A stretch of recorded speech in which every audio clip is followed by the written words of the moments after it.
আসসালামু আলাইকুম। আজকে আলোচনা করব যে মানুষের কিডনিগুলো ইউজুয়ালি কোথায় অবস্থান করে।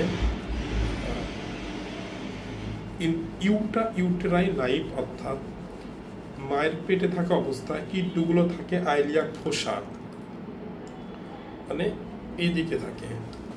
তো যখন এটা মানে বেবিটা বাড়তে থাকে তখন কিডনিটা উপর থেকে অ্যাসেন্ড করতে শুরু করে, গঠিত হয় এই জায়গাতে আইলিয়াক ফোসা নিচের দিকে, কিন্তু পরবর্তীতে এই লাম্বার অর্থাৎ পিঠের দিকে চলে যায়। এটা নর্মাল ফিজিওলজি। তো যখন আমরা কোনো রোগীর ক্ষেত্রে আলট্রাসোনোগ্রাফি করি, কিডনিটা দেখি, নর্মাল সাইডে আমি এই লাম্বার বরাবর দেখি। যদি না পাওয়া যায় তখন মোস্ট ইম্পর্টেন্ট আছে আইলিয়াক ফোসাতে আছে কিনা সেটা দেখতে হয়। আচ্ছা, কোনো কারণে কারণ এটা উপর থেকে অ্যাসেন্ড করার কারণ অনেকগুলো, যে আল্লাহ রাব্বুল আলামিন যে আমাদের শরীরের ফিজিওলজি এমনভাবে তৈরি করে দিয়েছেন যেন প্রত্যেকটা অঙ্গ প্রত্যঙ্গ সুগঠিত থাকে, যার যেটা যেখানে থাকা প্রয়োজন সেখানে থাকে।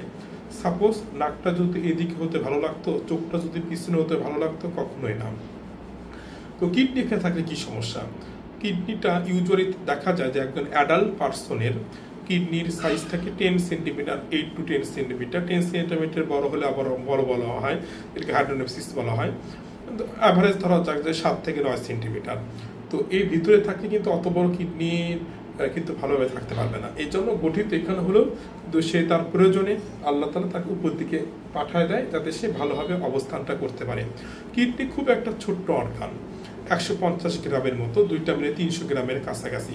কিন্তু এটাতে কিন্তু মানে প্রতিনিয়ত প্রায় 20% মতো, 22% মতো ব্লাড প্রতি মিনিটে, মানে শরীরে পুরো বডির তুলনায় একজন 50 কেজি বা 60 কেজি মানুষের কিডনির ওজন মাত্র, 2টা কিডনির ওজন মাত্র 300 গ্রাম বা ধরা যাক 400 গ্রাম। এই 2টা কিডনিতে কতটুকু ব্লাড যাবে? না, টোটাল বডিতে যেমন আপনার হাতে, পায়ে কত বড় বড় মাংসপেশি আছে, মুখে, যতক্ষণ না ব্লাড যায় তার বেশি ব্লাড, অর্থাৎ 22 ভাগ, নেরাবর 4 ভাগের 1 ভাগ কিন্তু ব্লাড কিডনিতে পাস করে। কারণ কিডনিকে অনেক বেশি কাজ করতে হয়, ব্লাডটাকে পিউরিফাই করতে হয়। এই জন্য কিডনির জন্য মানে তার পরবর্তীতে স্পেস অনেক দরকার, এই জন্য সে লাম্বার দিকে চলে আসে। তো এই কথা বলারটা ইম্পর্টেন্স কি আপনাদেরকে জানানো যে কিডনিটা আসলে কোন জায়গায় গঠিত হয়, কিন্তু মানে আল্লাহ তাআলা কুদরতটা জানানো, কিন্তু তার প্রয়োজনে মানে সে যাতে ভালোভাবে কাজ করতে পারে, ব্লাডটাকে পিউরিফাই করতে পারে, সেজন্য উপরের দিকে উঠে আসে। শুধু কি ব্লাড পিউরিফাই করাই কিডনির কাজ না, আর অনেক কিছু কাজ আছে। হরমোন সিনথেসিস করা, অনেকগুলো হরমোন, যেমন ভিটামিন ডি যেটা হাড় গঠন করতে সাহায্য করে, তারপরে ক্যালসিয়াম অ্যাবজর্ব করতে সাহায্য করে, তারপরে ইরিথ্রোপয়েটিন একটা হরমোন উৎপন্ন হয় কিডনিতে, এই হরমোনটা রক্ত উৎপাদন করতে সাহায্য করে। আরও অনেক কাজ আছে।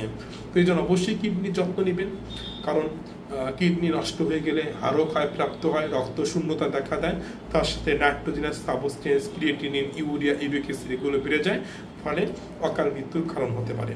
তো সকলে ভালো থাকবেন। আসসালামু আলাইকুম।